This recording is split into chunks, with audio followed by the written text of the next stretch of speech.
simufunamu ate nze anfunamu.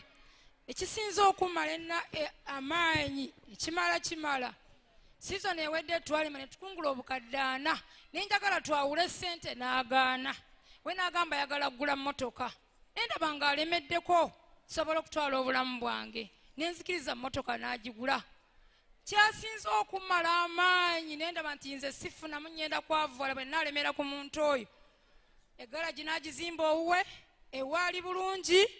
Nze n'ekikumi ekizza omwana wange ku ssomero bw'omugamba oti mpa ku ssente emmotoka tekola akugamba tugenda kuddamu kulima ssente zenzija mu mmotoka zidda mu kulima. Mbadde nsaba musumba kimala amagezi ngayina agatandika ekirala okusinga okuttingana n'omusajja n'engenda eruzira lwa ssente. Omusajja bbaawo oba nedda?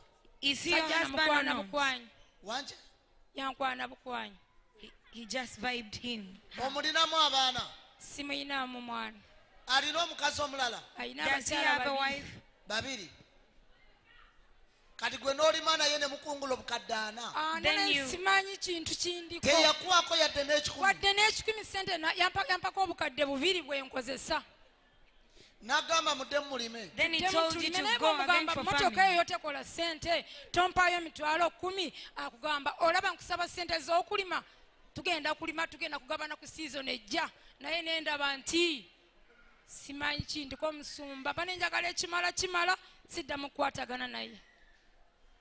Sijja genda luzira lwa ssente kubanga abasinga abali luzira tebamanya. Togenda kuddamu kukwatagana naye? You're not going to go together with him? Mu byalaavu oba mu byokulima? In love things or in farming? Kitegeeza ekyokumwagala